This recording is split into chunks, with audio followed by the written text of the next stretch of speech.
Bismillahirrahmanirrahim. Assalamualaikum. Selamat malam Bapak dan Ibu peserta sertifikasi HR Manager. Waalaikumsalam, Mbak. Pak Wih, Dadang. Iya, Mbak. Oke, Mbak. iya Gimana, nih. sehat semua? Alhamdulillah sehat, Pak. Ya. Sehat, Pak. Pulang kerja ya, semangat semuanya ya. Ini Bapak Ibu Ya. yang lain segera menyusul nih ya. Mungkin masih ada yang di jalan, ada yang baru buka laptop, gak apa-apa Bapak Ibu ya. Oke, gimana Bapak dan Ibu kabarnya hari ini? Pak Eko baik? Pak. Baik, oke. Pak Halid baik? Luar biasa ya, oke. Bu Erika malam. Oke, baik Bapak Ibu semuanya. Saya harapkan semoga hari ini sudah siap lagi untuk melanjutkan pembelajaran kita ya terkait dengan HR Manager ini. Dan Bapak Ibu semuanya, kita malam ini sudah masuk ke pertemuan yang ke-7 ya, luar biasa nih, hampir menuju puncak Bapak Ibu ya. Sebentar lagi seluruh rangkaian dari materinya sudah selesai disampaikan. Dan Bapak Ibu silakan ya terkait dengan portofolionya, selain nanti membahas tentang materi juga boleh ya untuk dikonsultasikan dengan para mentor pada malam hari ini. Baik, kalau gitu saya mulai Bapak Ibu ya. Bismillahirrahmanirrahim. Assalamualaikum, salam sejahtera untuk kita semua. Terima kasih banyak kepada Bapak dan Ibu semuanya yang sudah bergabung pada malam hari ini tepat waktu dengan semangat untuk melanjutkan kembali pembelajaran kita di program HR Manager ini. Semoga Bapak Ibu semuanya dalam kondisi bahagia, sehat, dan juga semangat. Oke, Bapak Ibu semuanya, setelah di materi sebelumnya kita belajar tentang mengelola dan merancang program suksesi bersama Pak Tri. Malam hari ini kita akan lanjut lagi belajar dengan Pak Dadang. Malam hari ini kita akan belajar tentang menyusun peraturan perusahaan dan atau perjanjian kerja bersama. Ini sangat penting karena demi terciptanya hubungan industrial yang harmonis, sehingga dapat meminimalisir konflik atau perselisihan, maka tentu saja dibutuhkan peraturan perusahaan atau perjanjian kerja bersama. Dan malam hari ini kita akan mempelajari konsep dan juga cara menyusun peraturan perusahaan dan perjanjian kerja bersama sesuai dengan kebutuhan organisasi dari Bapak Ibu semuanya. Sekali lagi saya sampaikan, selain pembahasan materi malam hari ini, Bapak Ibu boleh sekali ya untuk berkonsultasi, silakan dengan mentor terkait dengan penyempurnaan portofolionya. Baik, Pak Dadang, selamat malam. Selamat malam, Mbak Luar Bima, Bapak biasa. Ibu semua. Oke, Bapak sudah siap ngajar malam ini? Siap, siap. Oke, kalau gitu Bapak saya persilakan dan Bapak Ibu semuanya selamat belajar. Baik, terima kasih Mbak Mima atas openingnya. Tapi sebelumnya saya mau ngecek dulu nih, suara saya gimana? Jelas nggak? Jelas, Pak? Jelas ya. Gambarnya nggak putus-putus nih, videonya nggak? Enggak, Pak. Kalau saya Enggak, lancar. Pak. Ya. Jelas. Ini memang masalah teknis ya, tapi kalau lagi banyak gangguan, ya repot juga. Repot juga. Bapak Ibu, hari ini tuh hanya 1 unit kompetensi. Kalau kemarin-kemarin kan 2 unit tuh, kadang waktunya molor ya, bisa lebih, kadang lebih setengah jam lah kemarin. Karena memang bobotnya 2 unit ya. Tapi hari ini sama yang terakhir nanti, sesi 8, itu cuma 1 unit, 1 unit. Yang udah-udah sih sebenarnya kita masih ada waktu untuk membahas, mendiskusikan. Mungkin ada beberapa portofolio yang Bapak Ibu masih belum tuntas ya, atau udah beres cuma nggak pede gitu misalnya. Nah, jadi sekarang ada baiknya sebelum saya presentasikan dulu ya materi tentang PP dan PKP itu, saya membuka diskusi konsultasi.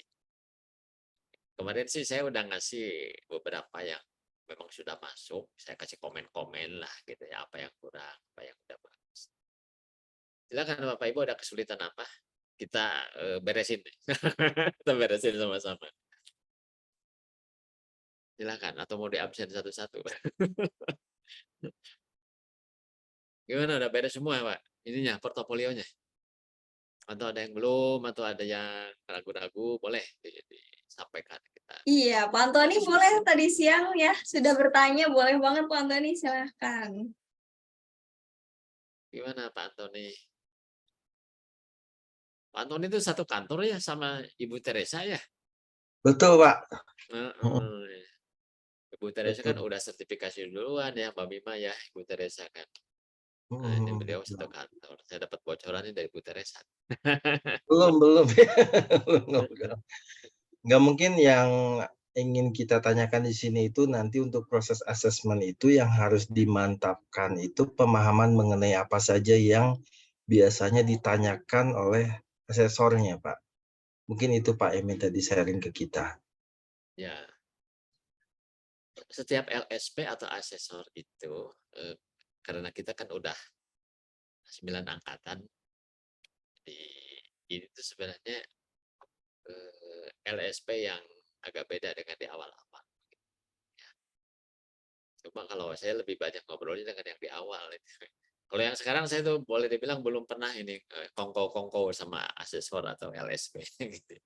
Tapi kalau yang sebelum ini ya sampai angkatan berapa lah atau Mbak Bima ingat. Kalau LSP yang sebelumnya atau tim asesor yang lebih angkatan awal itu, mereka minta kita bikin presentasi pendek. Ya, dia tentukan misalnya tentang apa, tentang remunerasi dan hubungan industrial, ya. Jadi kita diminta presentasi gitu, ya. Di kisi-kisinya mereka yang menentukan. Tapi masih di seputar 15 unit ini sebenarnya. Mungkin tidak semua lah, mungkin hanya sebagian saja yang diminta kita presentasi. Karena dari 15 itu kan sebenarnya kalau mau diperas itu kan itu klasternya juga nggak akan lebih dari 9 klaster. Karena bicara tentang hubungan industrial aja kan bisa beberapa unit kompetensi, ya kan? Bicara kompensasi benefit atau remunerasi saja bisa ada beberapa unit kompetensi. Jadi biasanya kita diminta presentasi, ya. Setelah itu barulah masuk kepada tanya jawab. Ya. Dan nanti tanya jawabnya akan agak berliku atau tidak, tergantung juga sih kepada presentasi kita. Kalau apa yang kita presentasikan sudah cukup memuaskan, ya biasanya juga mungkin tidak lama. Saya juga mau tanya nih, Mbak Mima itu yang batch-batch yang baru ini disuruh bikin presentasi nggak? Untuk presentasi, Pak, ada asesor yang meminta, tapi ada juga yang tidak, Pak, karena asesornya berbeda-beda. Ya. Begitu, jadi tergantung asesor. Iya, Pak. Tapi kalau menurut saya mendingan presentasi. Ya, sebenarnya dengan kita bikin bahan presentasi itu kita bisa mengarahkan. Bisa mengarahkan sebenarnya secara soft ya. Nanti si asesor nanyanya apa gitu sebenarnya. Kalau nggak pakai presentasi kita malah lebih gambling ya. Apa sih yang mau ditanyain gitu. Ya, jadi itu nanti ketahuannya pada pre-assessment ya, Mbak Mima ya. Pada saat pre-assessment atau pada saat kontak pertama kali dengan asesor. Nah, tapi tentu modal dasar untuk presentasi itu adalah portofolio yang sekarang kita siap, yang kita kumpul. Dan nggak akan kemana-mana, pasti muter-muternya di situ. Yang berkali-kali saya sampaikan ke Bapak Ibu semua. Sebenarnya, apa yang mau ditanyakan atau apa yang mau digali oleh asesor itu, semuanya sudah ada dalam kriteria unjuk kerja. Ya, udah ada sih sebenarnya. Jadi Bapak Ibu tinggal lihat kembali kriteria unjuk kerja di dalam dokumen SKKN. Atau kalau dalam file-file materi saya itu yang judulnya big picture. Nah, itu yang mau ditanyain pasti. Karena saya kan ngambil menyusun big picture secara skema itu ya. Kan diambilnya dari itu, dari kriteria unjuk kerja atau dari KUK. Enggak dari mana-mana. Jadi sebenarnya apa yang akan terjadi pada saat uji kompetensi itu, saya bisa bilang sebagian besar itu predictable. Sebagian besar predictable, dapat diperkirakan. Ya. Karena mau nggak mau sih kan asesor juga harus pegang pakem. Ya pakemnya itu dokumen SKKN nggak akan kemana-mana. Ya. Jadi sepanjang kita mempersiapkan sesuai dengan kriteria unjuk kerja, mestinya sih lancar-lancar aja. Pak Tony. Gitu-gitu aja sih.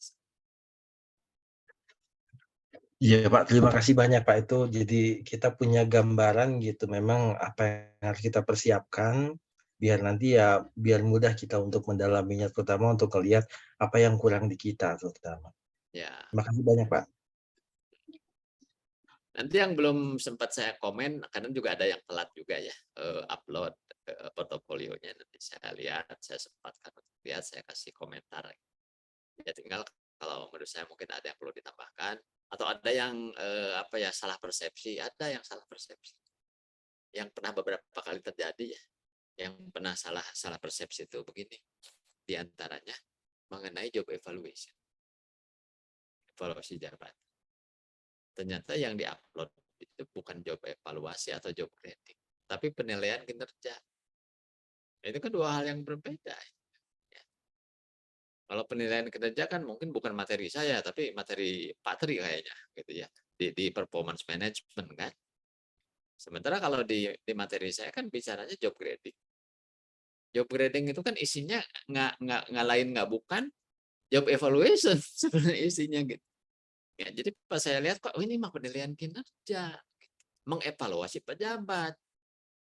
Kalau evaluasi jabatan kan mengevaluasi jabatan, bukan mengevaluasi pejabatnya. Itu dua hal yang harus dipahami, berbeda. Itu diantaranya yang pernah terjadi ya, beberapa kasus itu. Makanya saya koreksi, itu diganti gitu, portofolionya bukan itu salah sasaran. Ya, itu diantaranya itu. Terus yang lain apa? Apa sih bedanya job grading sama struktur skala upah? Struktur job grading itu output dari job evaluation. Ya, yang kalau contoh di dokumen saya itu adalah tabel ya, Anda bisa lihatlah di materi saya. Tabel kalau yang format di tempat saya itu ada satu tabel yang isinya itu adalah cuma berapa kolom? 3 kolom. Kolom pertama itu golongan 1 sampai 13. Ya. Kolom kedua itu jabatan struktural. Kolom ketiga jabatan fungsional dan isinya daftar jabatan. Ya, itu job grading. Belum ada rupiahnya, belum. Itu cuma hasil job evaluation kita. Jadi jabatan-jabatan yang ada dalam struktur kita itu mau taruh di mana gitu ya. Cleaning service taruh di golongan berapa, supervisor di golongan berapa, staff accounting di golongan berapa, psikolog perusahaan di golongan berapa, lawyer perusahaan mau ditaruh di golongan berapa, manajer HRD di golongan berapa. Kan itu yang disebut job grading. Belum ada angka rupiah, belum.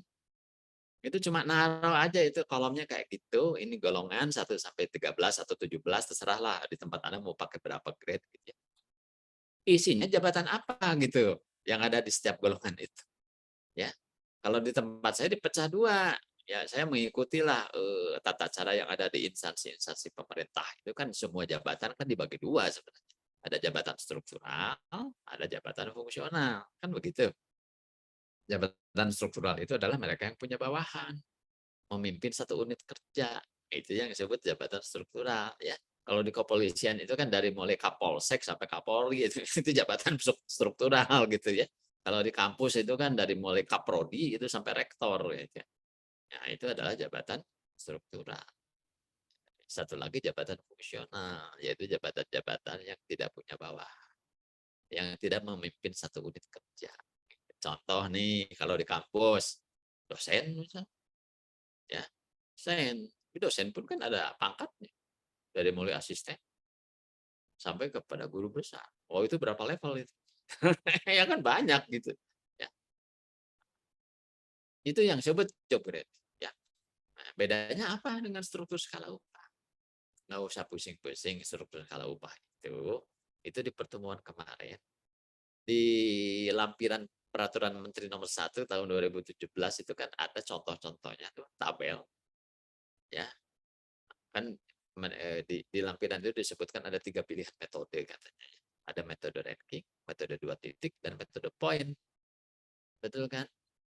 Ya, itu yang ada dalam peraturan Menteri nomor 1 tahun 2017. Jadi ya udah dikasih kisi-kisinya sama menteri itu. Dan ternyata semuanya sama. Struktur skala upah itu bukan sesuatu yang gimana-gimana amat kok. Hanya sebuah tabel. Terdiri dari beberapa kolom. Kolom pertama apa? Golongan. Ya, 1 sampai berapa? 1 sampai 10, sampai 13, sampai 17, terserah. Yang kedua adalah, nah, saya juga mengkritisi sebenarnya contoh yang ada di lampiran peraturan menteri itu ada kekurangan kalau menurut saya. Apa kekurangan? Kenapa yang contoh di kontraktor bangunan itu ada nama jabatan di dalamnya. Sementara di minimarket nggak ada nama jabatan. Cuma ditulis golongannya aja sama rupiah. Betul nggak? Coba dilihat lagi. Nah, harusnya itu ditulis. Malah idealnya dipecah dua lagi. Mana apa yang struktural, apa yang fungsional begitu. Ya.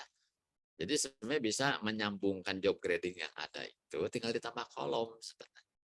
Kolom apa? Kolom rentang upah. Ya, bikin 3 kolom lagi di dalam rentang upah. Upah minimal, upah midpoint, dan upah maksimal. Ya udah, jadi itu struktur skala upah. Cuman main-main tabel kok. Ya kan? Nah, cuma kan persoalannya adalah yang jadi krusial tuh begini. Pada saat kita naruh suatu jabatan di dalam satu grade, itu udah bener nggak? Ya kan? Maka kita membutuhkan metodologi, kan? Yaitu job evaluation. Sebagai satu instrumen atau alat ukur ya untuk membanding-banding satu pekerjaan dengan pekerjaan lain. Dengan ajas yang utama adalah ingin mewujudkan equal pay for equal job. Bayaran yang sama untuk pekerjaan yang sama bobotnya. Jangan sampai terjadi atau timbul dua persoalan atau dua penyakit. Penyakit dalam remunerasi itu kan yang paling pokok dua. Satu adalah underpay, yang saya menyebutnya apa? Data anomali. Ya. Orang-orang yang ternyata posisi upahnya anomali. Mengalami apa? Tidak tepat. Ya. Underpaid itu apa? Ada jenderal bergaji kopral. Begitu. Ya, underpaid. Nggak tahu gimana ceritanya, tapi suka terjadi. Ada yang kayak gitu tuh. Ya. Satu lagi adalah kebalikan dari underpaid, yaitu overpaid. Ya, ada kopral bergaji jenderal begitu. Ya. Itu kan nanti jalan keluarnya melalui unit kompetensi menentukan upah pekerja. Betul nggak?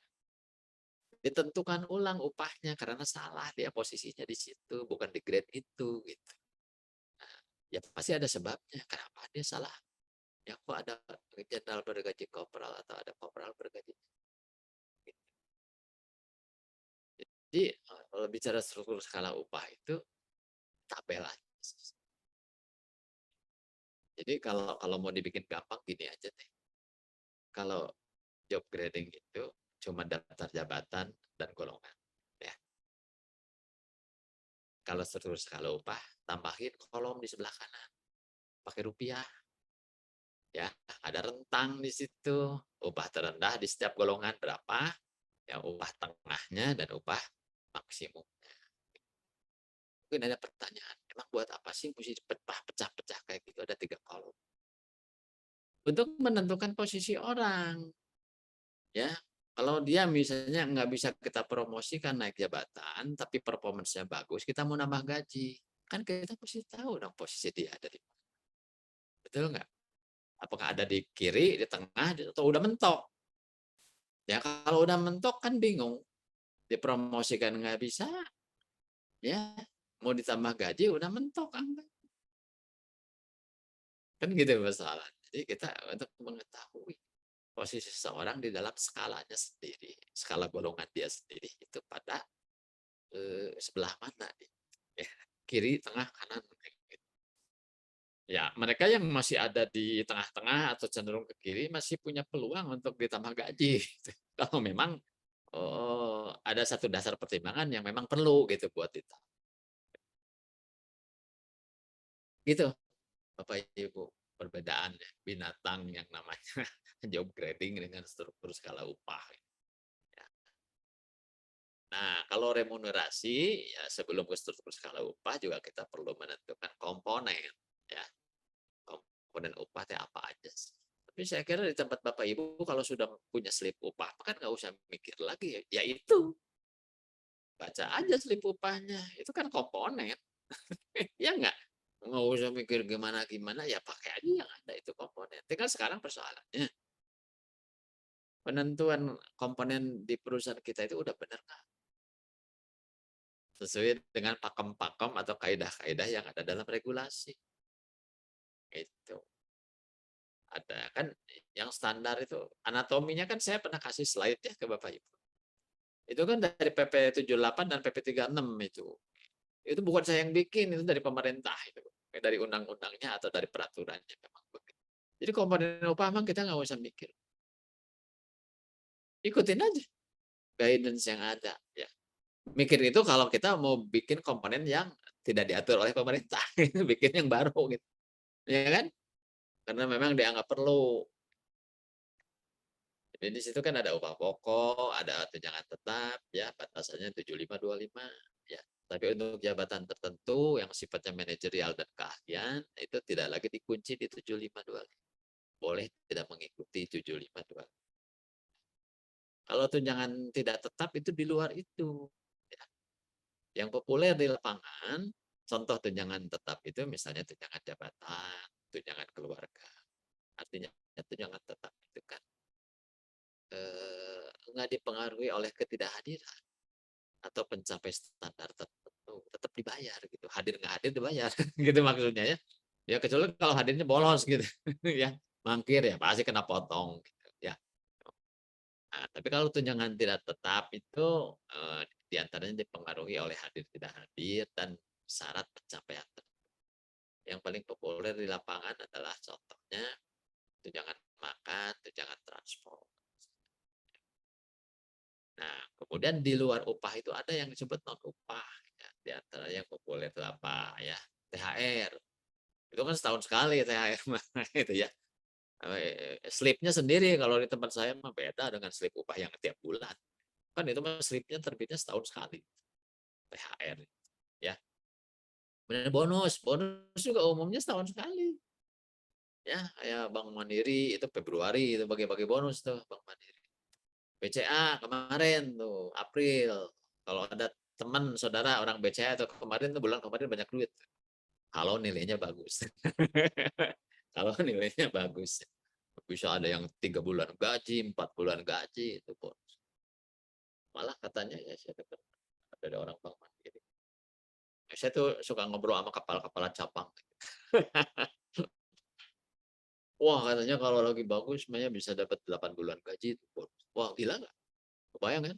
Gaji dia 20 juta, 30 juta sebulan.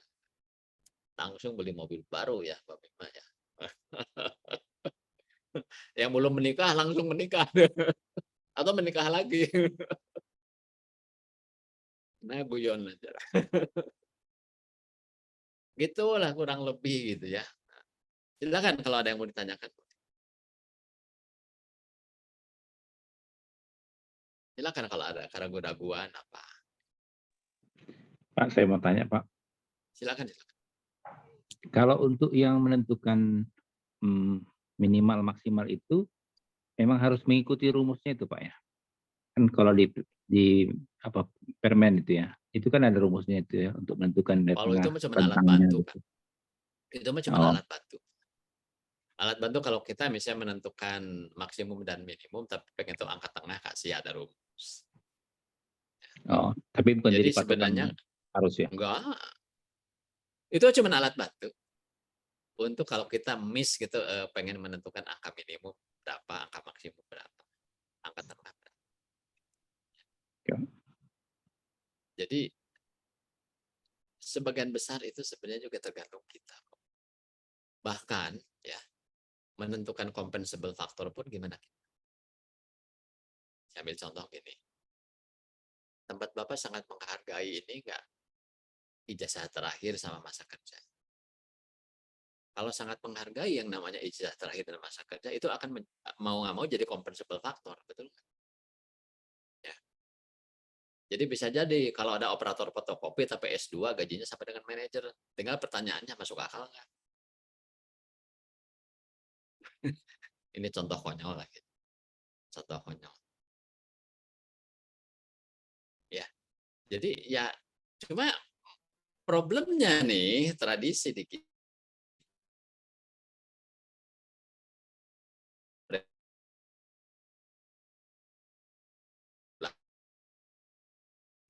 Suaranya putus-putus, Pak.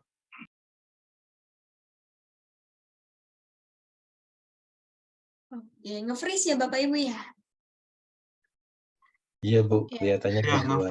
nge-freeze gangguan Aduh, ini. iya iya. Saya kira ini punya jaringan saya lagi yang unstable. Oke. Mohon ditunggu Bapak Ibu ya. Saya coba hubungi beliau.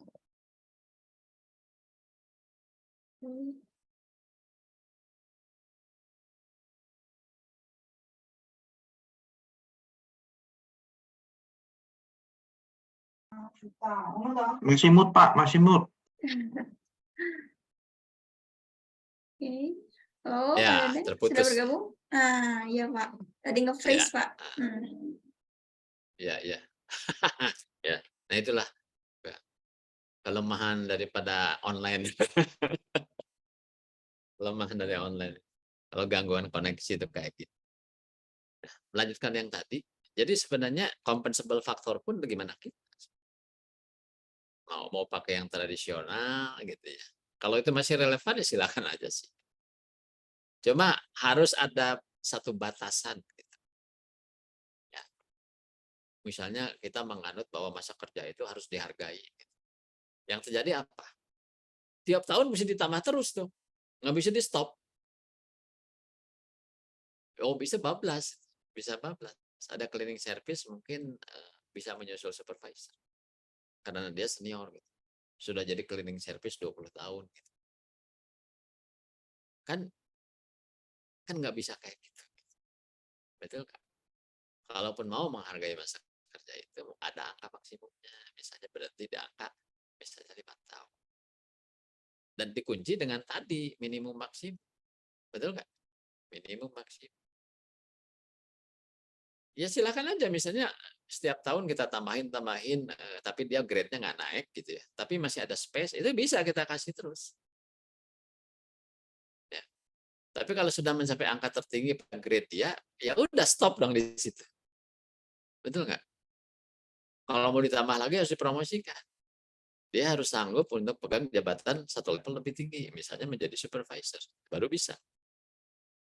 Kalau enggak kan, menurut saya kesannya konyol gitu, ya malah jadi enggak relevan, gitu. Enggak relevan. Karena juga masalahnya begini, enggak selalu orang makin lama kerja itu makin kompeten atau makin bagus hasil kerjanya, enggak selalu juga, gitu. Ya kan? Itu persoalan. Gitu Pak. Tadi itu pertanyaan siapa sih? Pak Justinus ya tadi. Pak Yus. Pak Yus gimana? Kejawab nggak ini pertanyaannya? Terjawab, Pak. Cuman kalau di bidang kesehatan rumah sakit itu sekarang kan ada kompetensi, uji kompetensi. Ya, itu memang harus menjadi keharusan gitu loh bagi setiap nakes untuk bekerja gitu. Kalau menurut Dan saya ditambah dengan justru lebih kompetensi yang apa ya? lain. Lebih modern, lebih reasonable, Iya. Pak Yus, daripada hanya sekedar ijazah terakhir sama masa kerja.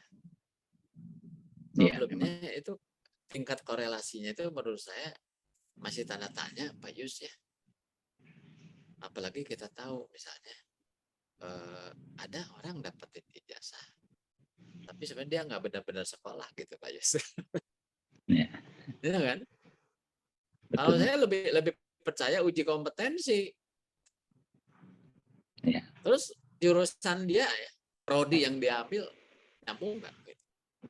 Related tidak dengan pekerjaan dia sekarang? Itu juga persoalan. Kan nggak bisa asal punya S2 atau S3. Istilahnya kalau di perguruan tinggi itu apa? Harus paralel. Betul nggak? Harus paralel. Makanya sekarang itu orang yang udah ngajar puluhan tahun pun, kalau S1, S2, S3-nya tidak linier, gitu ya, itu nggak bisa jadi guru besar Pak Yus. Nggak bisa. Kalau dulu masih bisa jadi guru besar. Sekarang ya untuk jadi guru besar itu Anda S1, S2, S3-nya harus linier. Baru bisa. kecuali pindah ke negara lain. Yang aturannya nggak kayak gitu. Hmm. Ya, artinya kan itu adalah untuk memastikan apa ya? Ya logikanya masuk juga sih pemerintah bikin aturan kayak gitu. Ya orang harus mendalam di satu bidang. S1, S2, S3-nya terbukti memang itu linier. Dia punya cabang ilmu.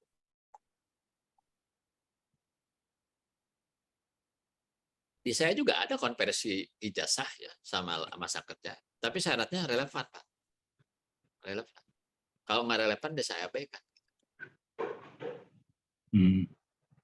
Ya kan? Ya, Pak. Silakan Bapak Ibu yang lain. Persoalan portofolio nih, silakan nih. Saya ingin memastikan itu bahwa portofolio Bapak Ibu aman. Karena itu justru bagian paling pentingnya itu.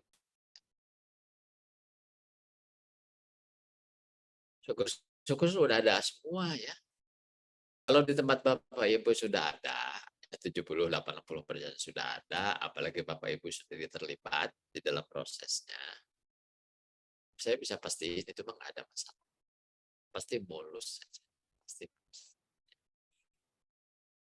Nah, lain cerita kalau sebenarnya ya mungkin belum tersedia sebagian.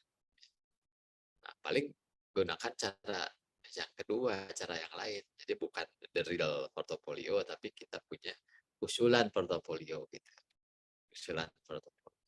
Jadi kita bikin satu draft, kurang lebih inilah yang akan saya buat untuk ini sebagai substitusi. Ya, karena memang kan menguji kompetensi itu memang salah satunya adalah dengan melihat portofolio, melihat keterlibatannya dalam prosesnya, kemudian diminta menjelaskan apa yang dilakukan, perlihatkan bukti. Bukti itu kan bisa banyak ya, bisa dokumennya sendiri, misalnya dokumen SOP, dokumen SK gitu kan, dokumen PP, PKB, whatever lah ya, itu dokumen-dokumen. Tapi bisa juga bukti lain, misalnya kalau sekarang kan udah zaman digital gitu. Nah, saya waktu uji kompetensi level 7 itu GM itu, saya kasih portofolionya beragam gitu, bukan cuma SOP. Saya kasih video, rekaman-rekaman kegiatan saya. Yang ada videonya ya saya suruh nonton tuh asesor, ini video saya. Ya. Atau foto-foto. Atau yang paling minim barangkali daftar hadir. Misalnya perundingan atau penyelesaian perselisihan. Kan pasti ada daftar hadir tuh. Nah, itu daftar hadir. Ya, atau di dalam dokumen kesepakatannya nama kita ada di situ. Ya, apalagi jabatan kita misalnya apa? Ketua rapat gitu misalnya. Itu lebih afdol. Jadi semua aja lah yang merupakan bukti bahwa kita terlibat dalam suatu proses yang nyambung dengan kriteria unjuk kerja, itu pasti akan bermakna. Tapi terlepas dari itu semua, kalau menurut saya mah kalem aja. Kalem aja. Tapi yang penting kita siapkan semuanya. Ya. Kenapa saya bisa bilang begini? Karena berkat mentor cerewet, Mbak Mima cerewet gitu ya, maka tingkat kelulusan dari TUW ini hampir 100%. Betul nggak Mbak Mima? Ya. Betul, Pak, tepat ya. Beberapa angkatan terakhir malah 100%. Dulu-dulu ada yang ya, tapi ada kendala teknis kebanyakan. Misalnya orangnya sibuk banget gitu, sampai akhirnya ya nggak bisa ikut ujian. Itu kalau itu kan sebenarnya karena apa ya, kendala teknis gitu kalau menurut saya. Ada juga sih yang kemudian ujiannya 2 kali karena ya ada hambatan. Termasuk teman-teman dari perguruan tinggi kan, teman-teman dosen itu sebagian teman-teman saya juga gitu. Dosen dia, tapi ngambil sertifikasi untuk praktisi kan. Nah, teori nama jago ya, mereka udah ngajar soalnya ya. Tapi ditanya portofolio, kan persoalannya gini. Ya mungkin teman saya itu kan dosen MSDM gitu udah 11 tahun atau sekian tahun. Tapi pertanyaannya, pernah jadi manajer HRD kan? Kan gitu ya pertanyaannya. Ya. Ya, berarti dia akan kerja keras untuk mewujudkan portofolio gitu. Atau kalau kebetulan dia konsultan punya klien, lumayan gitu ya. Kayak saya juga kan memberi konsultasi. Maka kalau bicara portofolio saya tentang struktur organisasi, job description, terus KPI itu sabrek-gabrek saya mau dari perusahaan mana ada gitu ya. Karena selain di tempat saya juga membantu perusahaan lain gitu untuk bikin yang kayak gitu-gitu. Karena tipikal sih banyak perusahaan misalnya mau menata SDM-nya. Kebanyakan itu ya. Yang harus dibenahi itu misalnya strukturnya dulu, benahi dulu. Job description-nya, kemudian performance management-nya, KPI. Tipikal kayak gitu itu persoalan. Termasuk juga masuk kepada penempatan. Orang ini kita lakukan audit SDM, assessment. Oh ternyata nggak cocok dia di sini. Dia mungkin harusnya di posisi yang lain. Hal yang kayak gitu. Oke, ada yang lain? Silakan. Ada pertanyaan?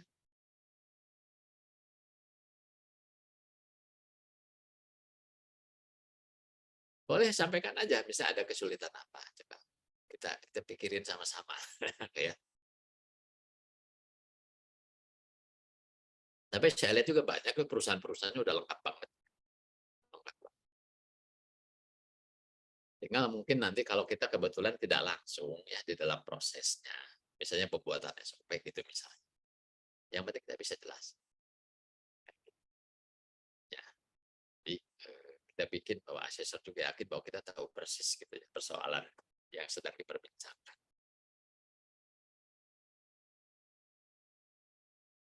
Oke, kalau gitu saya sharing dulu materi hari ini ya tentang menyusun PP dan atau PKB.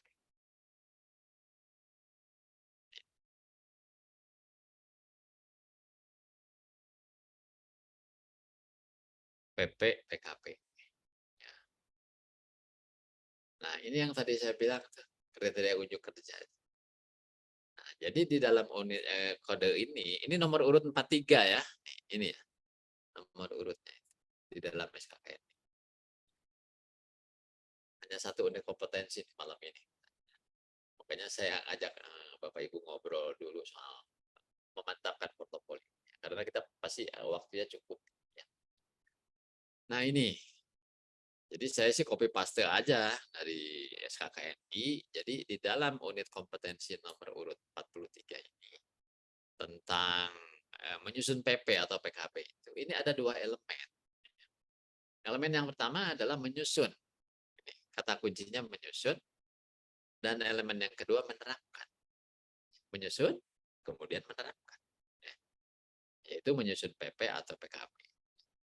Kriteria unjuk kerjanya, ini ada subnya, ya, poin 11. Konten peraturan perusahaan dan atau perjanjian kerja bersama diidentifikasi sesuai dengan kebutuhan organisasi dan masukan dari para pemangku kepentingan. Jadi sebenarnya yang di dalam kontennya itu kita mau ngatur tentang apa, itu perlu diidentifikasi sesuai kebutuhan kita atau sesuai masukan dari pemangku kepentingan. Sekalipun sebenarnya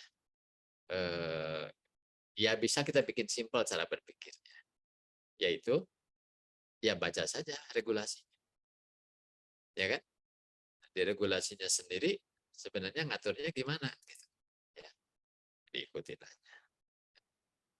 Itu satu cara juga ya. Nah, kemudian di poin 1.2, peraturan perusahaan dan atau perjanjian kerja bersama disusun atau dirundingkan untuk kemudian diajukan ke instansi yang berwenang untuk mendapatkan pengesahan dan bukti terdaftar. Ini pada proses penyusunan. Sedangkan di elemen yang kedua ini menerapkan. Kriteria unjuk kerjanya ini kode 21.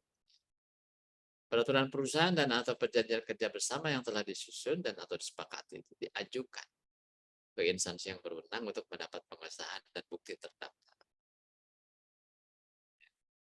Jadi tidak bisa langsung diberlakukan. Ada satu prosedur administratif, yaitu pengesahan atau pendaftaran. Nah, kemudian ini butir 22. Program sosialisasi peraturan perusahaan dan atau perjanjian kerja bersama yang telah disahkan dan atau didaftarkan itu dilaksanakan sesuai SOP yang berlaku. Ya, Jadi kelihatannya memang harus ada SOP-nya, yaitu SOP tentang sosialisasi PPPKB. Nah, tapi sekarang kita bikin clear dulu ya. Kita diskusi dulu. Apa sih persamaan dan perbedaan antara PP dan PKB?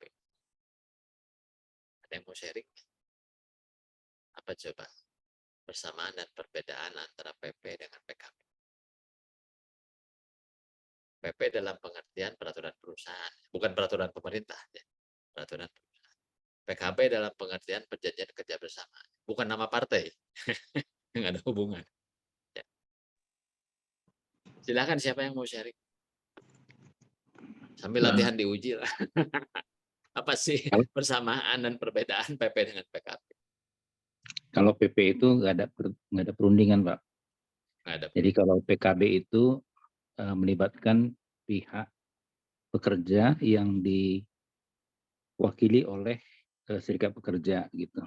Ya. Dalam perusahaan bisa ada 1 atau 2 serikat pekerja itu akan mewakili untuk perundingan PKB.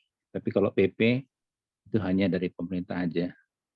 Kalau persamaannya hal-hal yang pokok yang harus ada itu harus ada di situ gitu, dan sesuai dengan aturan yang nanti akan diperiksa oleh Disnaker atau Depnaker gitu, tergantung itunya apa skop perusahaan gitu Pak. Mungkin itu yang bisa saya ini. Terima kasih Pak. Bagus. Terima kasih, jawabannya cukup lengkap. Ada yang menambahkan? Ada nggak yang kelewat dari Pak Yusri? Karena kita bicarakan persamaan dan perbedaan antara PP dan PKB. Mungkin Dan kalau ini berarti, ya silakan Pak Dadang, kalau persamaannya sih saya nambahkan aja dari Pak Justinus. Itu sama-sama mengatur hak dan kewajiban antara pengusaha dan pekerja. Lebih simpel begitu pendapat saya sih ya. Sama-sama mengatur hak dan kewajiban. Kalau di saya orang hukum itu undang-undang dasarnya lah di perusahaan itu.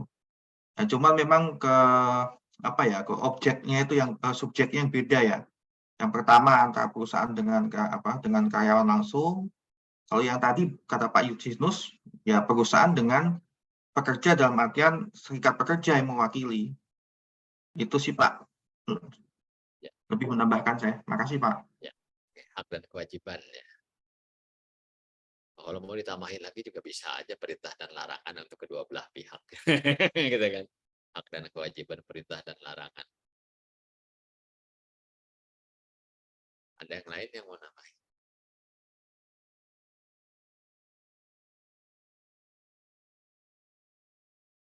Nah, kalau gitu saya tambahin. Ada satu yang juga harus dipenuhi oleh yang namanya PP. Ya kalau PKB kan pasti perundingan dulu kan. Dan perundingan itu harus ada serikat pekerjanya. Dan serikat pekerja harus memenuhi syarat. Ya.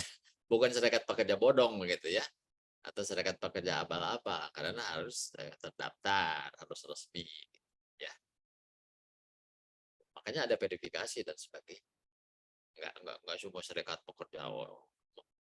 Ada orang ngumpul-ngumpul 10 orang terus mendeklarasikan kami bikin serikat pekerja. Terus minta berunding sama kita. Ya nggak bisa juga ujuk-ujuk kita penuhi nanti dulu. Ya. Bereskan dulu itu tata laksana administrasi serikat pekerjanya ke Disnaker. Betul nggak? Terus kemudian juga mau berunding, anggota Anda berapa? Karyawan kita 1.000 orang, anggota Anda berapa? 10. Nah, 10 orang nanti dulu. Nggak bisa. Ya, harus 50% plus 1 baru boleh kan gitu. Ya. Itu hal-hal yang kayak gitu. Nah, gini.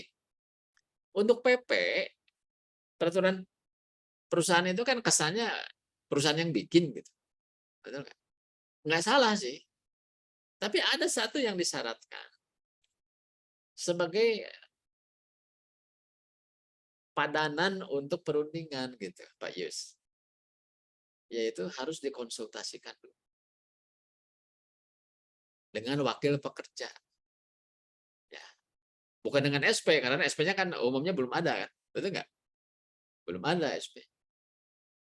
Tapi kita harus ambil beberapa perwakilan pekerja untuk isi daripada PP itu dikonsultasikan. Bukan dirundingkan ya, dikonsultasikan. Dan itu harus ada berita acaranya. Paling tidak risalahnya lah. Bahwa sudah dilakukan konsultasi mengenai isi daripada peraturan perusahaan. Bedanya dengan PKB, kalau PKB itu perundingan. Ada serikat pekerja, dan serikat pekerjanya harus memenuhi syarat. Ya. Nah, perbedaan yang lain apa? Mengenai legalitas administratifnya. Kalau PP itu kita ajukan ke Dinas Tenaga Kerja setempat, atau bisa juga via online, untuk minta pengesahan. Jadi jargonnya itu pengesahan. Apa bedanya dengan PKB? PKB juga sama diajukan, tapi bukan minta pengesahan, tapi minta didaftarkan. Ini jargonnya beda.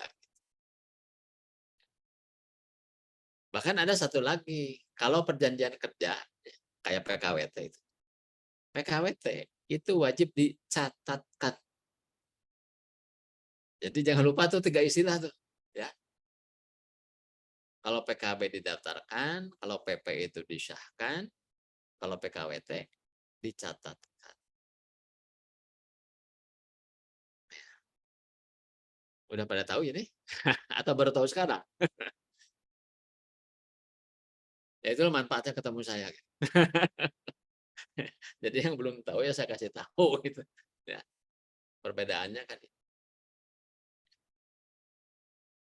Nah, ya praktek di lapangan ada seninya lah, ada. Ini yang saya cerita barusan by the book ya. By the booknya kayak gitu. Apa adanya sesuai regulasi ya begitu. Ya kadang yang penting ya apa ya. Tapi gini, kalau saya ngelihat manfaatnya, kenapa sih mesti dikasih dulu ke Disnaker gitu?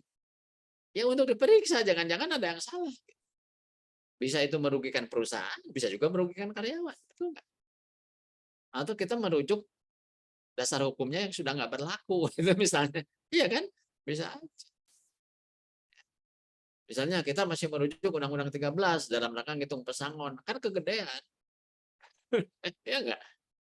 Kalau pakai Undang-Undang Cipta Kerja kan relatif lebih kecil, bisa menghemat sekitar 20%, ya nggak? Ya. Paling kita punya biaya tambahan untuk kompensasi PKWT selesai, kan? Ya. Kalau menggunakan Undang-Undang Cipta Kerja. Nah, sebenarnya kalau bicara konten betul tadi yang disebut itu kan apa hak dan kewajiban. Perintah dan larangan itu kan jargon standar. Hak dan dalam klasifikasi yang lain sih sebenarnya terutama isinya itu yang harus kita atur itu sebenarnya adalah syarat kerja. Sebenarnya syarat. Nah, sekarang tes lagi nih. Ada yang tahu nggak yang dimaksud syarat kerja itu apa sih? Nah, kalau belum bisa jawab itu mesti training lagi mengenai hubungan industrial atau hukum perburuan. Apa sih syarat kerja? Coba. Tapi ini kita lagi bicara ini ya hukum ketenagakerjaan deh. Atau hubungan industrial. Ada satu terminologi. Ini bicaranya terminologi ya. Terminologi itu adalah peristilahan khusus untuk disiplin tertentu. Gitu. Ya, di mana dia memiliki definisi yang khusus. Nggak bisa cuma pakai logika kita. Gitu. Ya kan? Ada yang tahu nggak? Syarat kerja itu apa sih?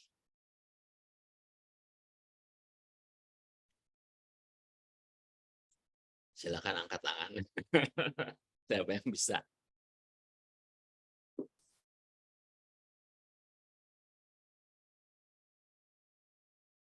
Pernah dengar kan istilah syarat kerja? Sebenarnya nyambung dari yang tadi disampaikan sama Pak Eko. Pak Eko nyebutnya hak dan kewajibannya. Ada satu jargon yang nyambung dengan yaitu syarat kerja. Justru yang perlu kita pikirin dalam konten PPPKB itu syarat kerja sebenarnya. Kalau yang normatif nggak usah dipikirin, itu mah copy paste itu.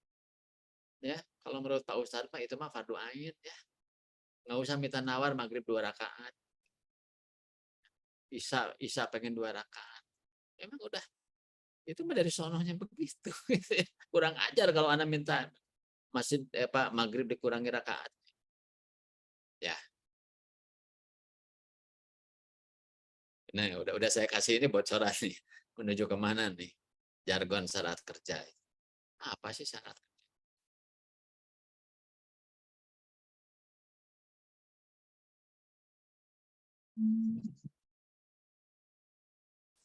Pak Yus, Pak Eko, udah barangkali mau menjelaskan. Kesepakatan kedua belah pihak, Pak. Sepakatan.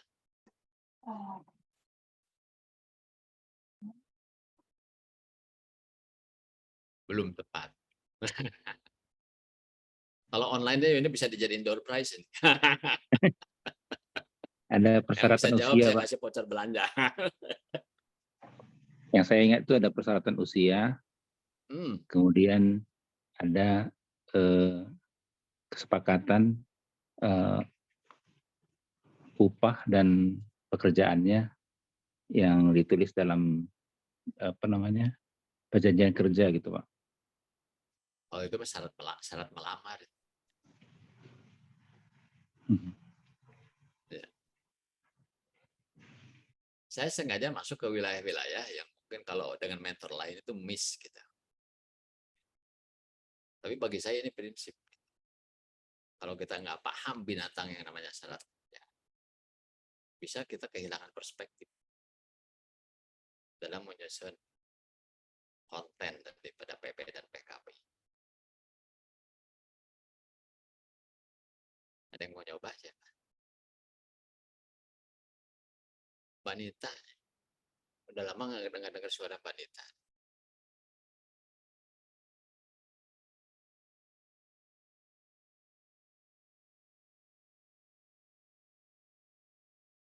Oke. Ini bukan kata saya, syarat kerja. Bapak Ibu, kalau membaca undang-undang ya, tolong dibaca juga bagian penjelasan di belakang. Jangan cuma batang tubuhnya saja yang ada pasal 1, 2, 3.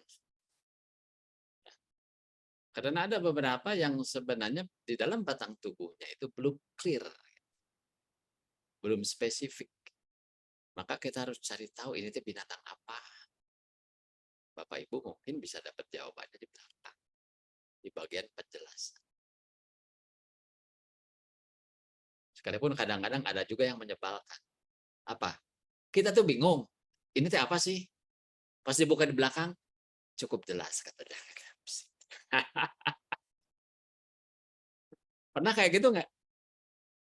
Pasti pernah. Akhirnya kan menjadi polemik kan? Nah, jadi polemik. Di antara para ahli hukum sendiri. Ya. Nah, syarat kerja itu di dalam Undang-Undang 13. Ya. Dan Undang-Undang 13 itu jangan dianggap tidak berlaku ya. Karena kalau itu masih diberlakukan di Undang-Undang Cipta Kerja, ya masih berlaku. Jadi itu hebatnya omnibus itu. Ya. Jadi sekian puluh undang-undang itu dimasukin lagi gitu, tapi nanti ada yang berlaku, ada yang kagak, ada yang ditambahin, ada yang dikurangin gitu. Pusing-pusing kan bacanya. Ya. Itu yang disebut omnibus itu ya, Cipta Kerja.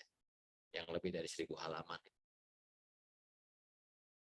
Syarat kerja itu adalah hak dan kewajiban pekerja dan pengusaha yang belum diatur dalam peraturan perundangan.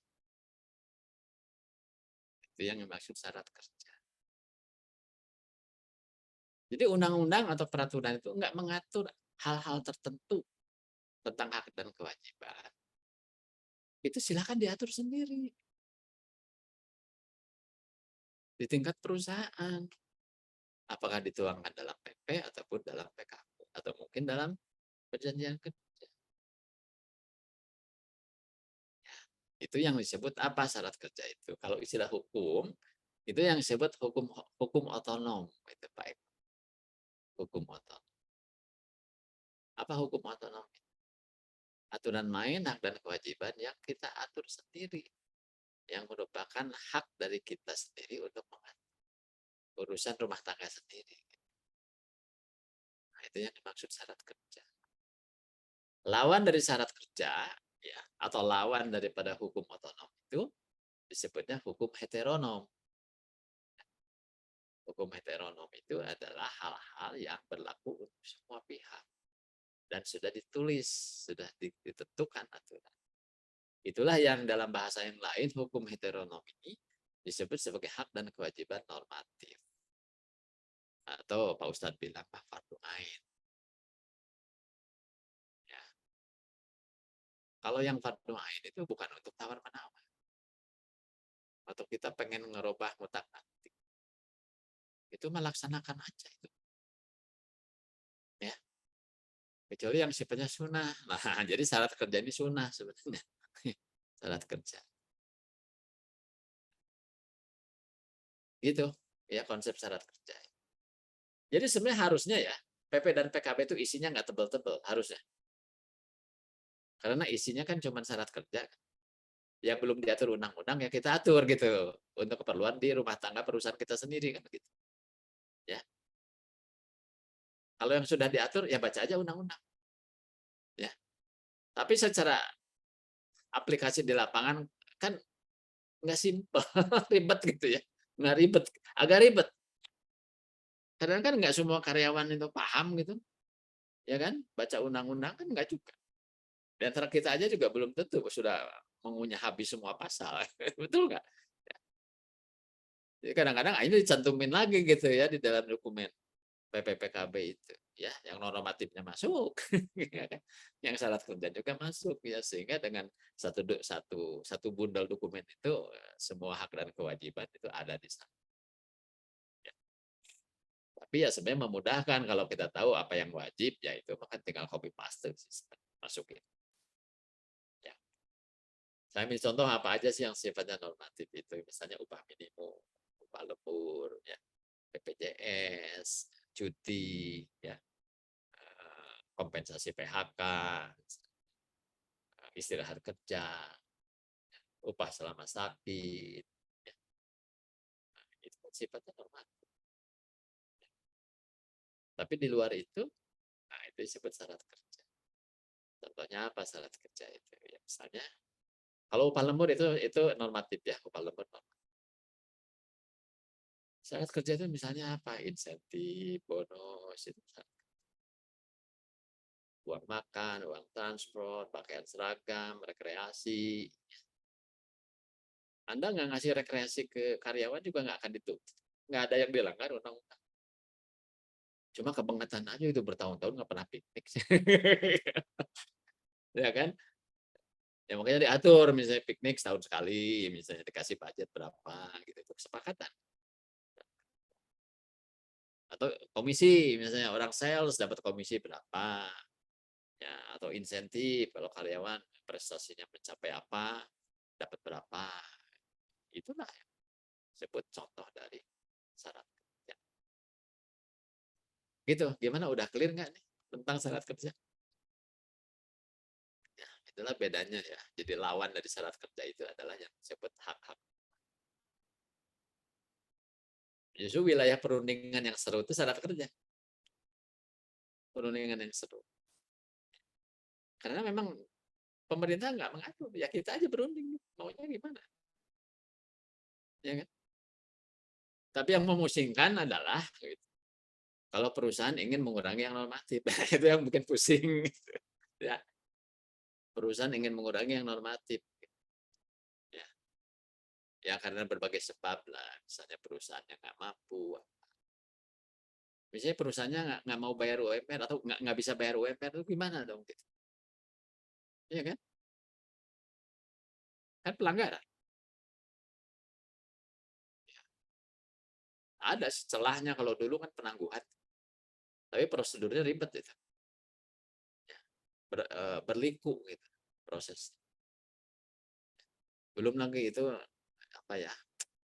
Bikin reputasi perusahaan itu anjlok gitu. Wah, gitu ya. Mau bangkrut ya perusahaannya ya, diledekin kayak gitu. Serba salah gitu.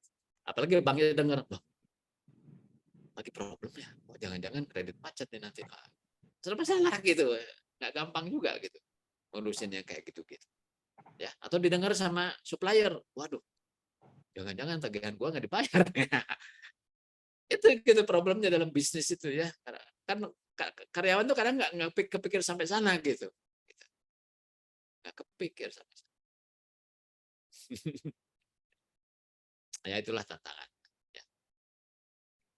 Oke, ada yang mau ditanyain? Silakan. Mbak Sinta dari tadi senyum-senyum aja kayaknya mau nanya. Silakan Mbak Sinta. Portofolionya beres ya Mbak Sinta? Beres Pak, insya Allah. Beres. Ya, sip. Oke, saya lanjut nih. Jadi tadi kan kita bicara ini kriteria unjuk kerja. Itu yang tadi saya bilang, nggak usah pusing-pusing. Pokoknya baca aja ini nih kriteria unjuk kerja ya. Ini yang mau ditanyain sama asesor ini kok. Bukan yang lain-lain. Karena ini kan bukan S2 atau S3. Ya enggak? Yang Anda harus memahami satu paket teori lengkap gitu kan. Enggak juga. Ya. Nah ini ya, nyambung dengan yang tadi saya katakan, bahwa perlengkapan dan peraturan yang diperlukan tuh ini. Misalnya, ya kalau saya kata mau bikin PKB itu, ya verifikasi keanggotaan. Jangan-jangan cuma mengklaim aja, ini seluruh karyawan perusahaan ini tuh anggota saya gitu. Ya. Buktinya apa? Mereka bayar iuran enggak ada. Ada kartu anggota enggak gitu. Ya, verifikasi kan? Verifikasi. Ya kayak Pak Eko ngaku-ngaku penduduk kelurahan Anu gitu. Tapi nggak bisa nunjukin KTP. Gitu ya. Kan bohong namanya kan gitu ya. Iya kan? Harus diverifikasi kan, benar nggak tinggal di situ kan?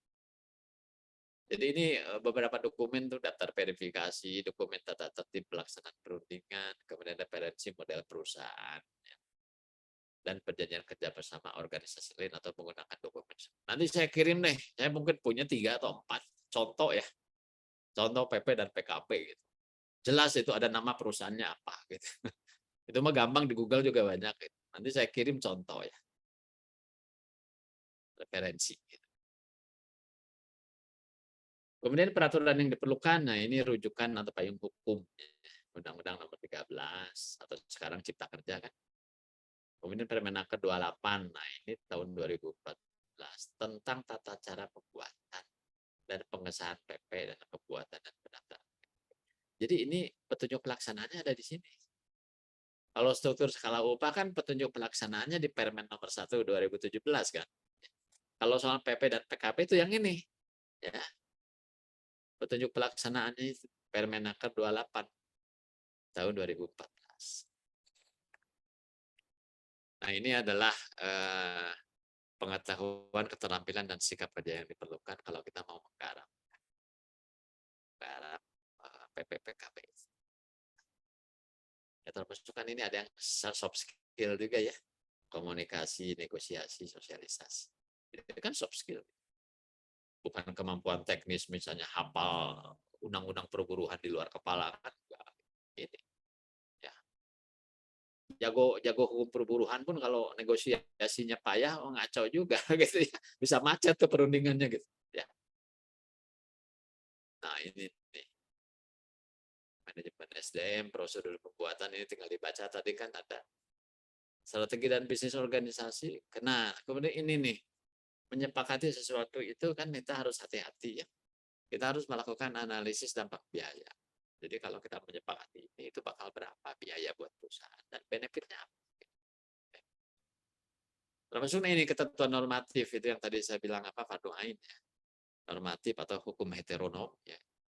Ini adalah yang sebagian besar itu mutlak harus dijalankan, nggak bisa ditawar-tawar ya, kecuali mungkin dalam keadaan darurat dengan syarat tertentu yang ketat gitu, ya. Ya misalnya kalau dulu kan ada yang namanya penangguhan upah minimum gitu misalnya. Terus sikap kerjanya ya berpikir komprehensif, teliti, analitis, dan komunikatif. Ini yang diperlukan, soft skill-nya ya. Aspek kritisnya ini. Kalau kita menyusun PPPKP. Nah, big picture ini kan sama. Coba Bapak Ibu bandingkan nih. Nah, ini kriteria unjuk kerja kan ada 4 sih kalau diurut dari atas ke bawah kan. Konten peraturan, terakhir program sosialisasi. Saya kan tampilkannya kayak gitu. Sama kan? Ya. Saya hanya menampilkannya secara sekuen dari kiri ke kanan gitu. Ya. Jadi pasti asesor itu sebenarnya dia mau nanya apa tuh dia baca ini. Baca yang ini. Ya. Jadi kita siapkan aja ini. Udah. Pasti baik-baik aja gitu. Pasti lancar ya. Nah, ini konten itu. Ya. Hak dan kewajiban pengusaha, hak dan kewajiban pekerja, syarat kerja. Nah, itu yang tadi kita bahas panjang lebar tuh kan ini. Syarat kerja. Tata tertib perusahaan, ya, seperti misalnya jam kerja misalnya, jam istirahat, parkir di mana, toilet di mana, kalau bertingkat bangunannya, liftnya lift yang mana yang boleh kita pakai. Jangka waktu berlaku PP itu standar 2 tahun ya, dan boleh extension 1 tahun. Nah, kemudian ini yang mungkin bisa banyak isinya ya. Karena itu juga menyangkut dengan syarat kerja juga sih. Yaitu hal-hal yang merupakan pengaturan lebih lanjut dari peraturan perundangan. Bapak Ibu mungkin pernah baca ya di dalam peraturan perundangan itu ada mungkin pasal yang bunyinya begini. Teknis pelaksanaan dari ketentuan ini diatur atau dituangkan di dalam perjanjian kerja, peraturan perusahaan atau PKP. Sering nggak baca yang gitu? Pernah kan? Ya, dan cukup banyak. Itulah yang merupakan hal-hal yang perlu diatur. Artinya pengaturan teknisnya diserahkan ke kita. Gitu. Bukan pemerintah yang bikin. Diserahkan ke kita. Karena mungkin itu tuh nggak bisa diberlaku mutlak untuk semua industri. Karena tiap perusahaan kan beda-beda kondisi. Nggak mungkin pukul rata. Ya. Dan itu namanya tidak realistis. Ya, kalau kita bikin pukul rata. Dan susah dieksekusi. Susah dieksekusi. Nah, ini contoh daftar isi konten dari sebuah peraturan perusahaan. Ini saya ambil yang levelnya menengah, tidak terlalu tipis, tidak terlalu tebal gitu ya, moderat ya. Ini ada 15 bab, 27 halaman ya. Ya, halaman itu kan tergantung fontnya berapa. Kalau fontnya gede-gede bisa banyak juga gitu ya. Tapi yang standar itu kan kalau kayak kita di universitas itu kan kalau nulis skripsi atau tesis itu kan ya ada standar penulisan lah ya. Kertasnya A4, spasinya 2 ya. Hurufnya kalau nggak Arial Times New Roman ya, fontnya 12 kan. Ya. Kalau untuk karya tulis ilmiah ya seperti di universitas. Nah, ini dia. Jadi daftar isi itu dimulai dengan mukadimah. Gitu. Tapi bisa juga ini tuh bentuknya surat keputusan. Surat keputusan Presiden Direktur PTX tentang peraturan perusahaan PTX. Bisa juga begitu. Jadi display di halaman awalnya itu adalah considerance. Ya. Orang hukum pasti hafal yang namanya considerance. Mengingat, menimbang, memperhatikan, mendengar, menetapkan. Nah, itu yang disebut considerance. Dasar-dasar pertimbangan dan dasar rujukan hukum yang mengawali ditetapkannya atau yang menjadi dasar ditetapkannya SK tersebut. Itu yang disebut considerance. Kalau mukadimah itu ini karakternya karakter kayak buku lah gitu, mukadimah kata pengantar atau kalimat pembuka. Ya, it's okay ya, banyak juga yang kayak gitu. Dan memang tidak ketat harus format SK atau format yang seperti itu. Mukadimah, terus ini keputusan direksi tentang peraturan perusahaan. Jadi bisa saja konsiderannya muncul di halaman 2. Bisa juga. Ya. Kalau ini kan cuma basa-basi barangkali ya. Mukadimah ya. kayak Undang-Undang Dasar 45 kan, bahwa sesungguhnya kemerdekaan itu ialah hak segala bangsa, bla bla bla bla. Nah, itu kan mukadimah. Nah, masuklah ke batang tubuh. Batang tubuhnya ini mulai bab 1. Ketentuan umum, ini istilah-istilah maksud dan tujuan. Ini kan terminologi. Ya, mungkin ada istilah-istilah yang harus dijelaskan definisi. Karena supaya nanti pada saat menafsirkan itu tidak timbul perdebatan gitu, karena ada definisinya. Ya. Bab 2 hubungan kerja. Sini mengatur tentang penerimaan karyawan, masa percobaan, pengangkatan, penempatan dan pemindahan karyawan tidak tetap, evaluasi dan penilaian kinerja, promosi, demosi. Ya. Ini di bab 2. Bab 3 waktu kerja. Ini diatur tentang hari kerja dan jam kerja. Bab 4 tentang hari libur, cuti dan meninggalkan pekerjaan. Ini diatur tentang hari libur, cuti tahunan, istirahat haid, dan istirahat melahirkan atau keguguran, istirahat sakit, izin meninggalkan pekerjaan dengan upah penuh, izin meninggalkan pekerjaan pada waktu jam kerja, meninggalkan pekerjaan tanpa izin atau mangkir, diatur di sini. Kemudian bab 5 tentang pengupahan. Sistem pengupahannya seperti apa? Kemudian struktur skala upah. Nah, ini struktur skala upahnya ternyata ini dimasukkan di dalam PP. Ya. Tidak wajib harus masuk PP sebenarnya. Ya. Bisa juga dikeluarkan dari PP di dalam satu SK tersendiri, itu bisa juga. Ya. Karena plus minus sih dimasukin di sini. Karena jadi kebuka semua. Betul nggak? Apalagi kan ini tuh mesti dibikin handbook ya, kayak buku gitu, bagiin ke semua karyawan. Betul nggak? Ya. Atau paling tidak misalnya sampai level supervisor gitu misalnya. Ya kan? Idealnya kan dibagiin semua gitu. Sampai ke level operator pun dapat satu buku. Ya. Berarti kan dibuka sangat transparan. Tapi yang saya tahu ya perusahaan sekelas BCA saja yang sudah go public. Ada. Di dalam PKB-nya itu struktur skala upah. Tapi hanya sampai kepala cabang. Ya, level kepala cabang. Di atas kepala cabang nggak ada tuh. Itu dokumennya tersendiri. Ya. Cuma level direksi aja yang pegang dokumen. Jadi ada level tertentu yang ya pertimbangannya adalah pertimbangan ya soal gaji itu kan dibuka itu kan ya ada baiknya ada juga nggak baiknya. Ya. Berikutnya kerja lembur, kemudian upah selama sakit, jangan uang makan, tunjangan uang transport. Ini komponen ya, secara komponen. Ya. Tunjangan hari raya keagamaan ini non upah. Bantuan bagi karyawan yang ditahan pihak yang berwajib. Ya, itu kayak gimana? Apakah dibayar atau tidak? Sebenarnya sih di dalam undang-undang udah jelas sih. Ya, kalau ada karyawan ditahan oleh yang berwajib ya karena apa? Dan atas pengaduan siapa itu bisa beda itu ya perlakuan. Kemudian pengobatan. Ya, ini bisa juga sih kalau kita udah pakai BPJS semua, udah pengobatan mengikuti syarat dan ketentuan BPJS sudah selesai. Bisa juga begitu. Ya. Tapi kalau misalnya kita punya fasilitas sendiri di luar BPJS ya mungkin harus diatur. Aturan mainnya kayak gitu.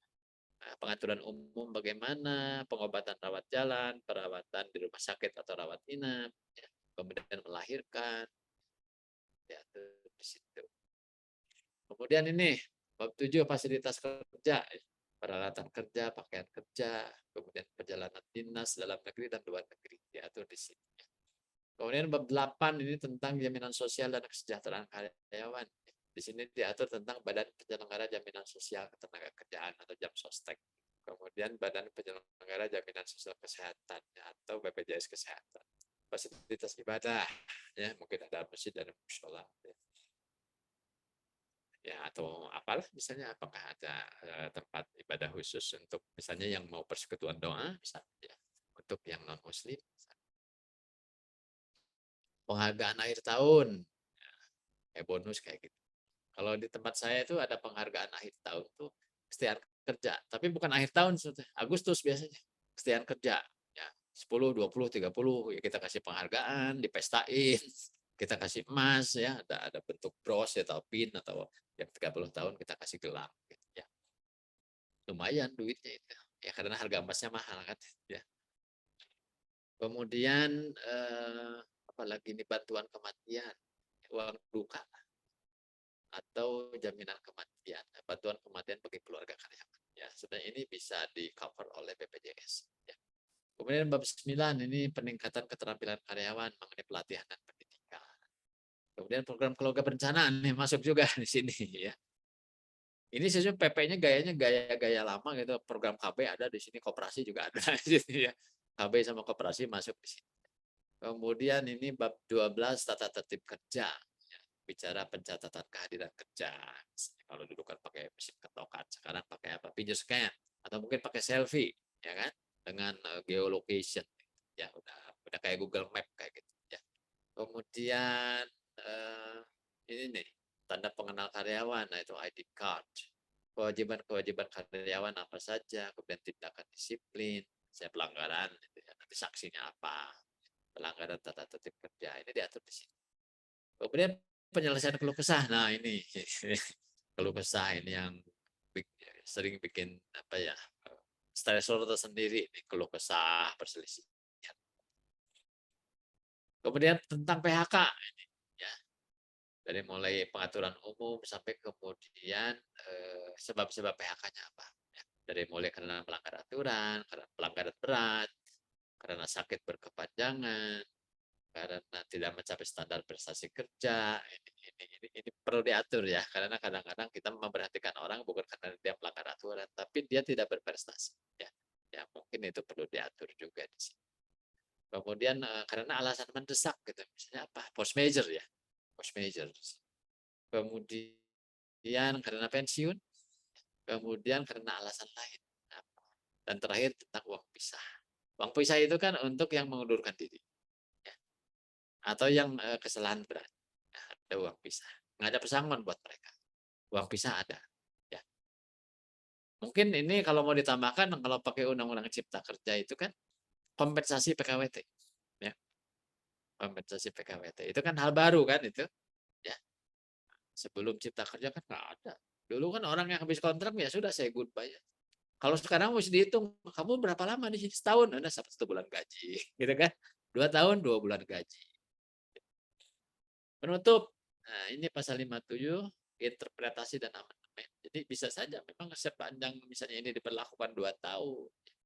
Kepikir di tengah-tengah periode itu kayaknya ada yang perlu di amandemen atau perlu di adendum ya, amandemen atau adendum ya.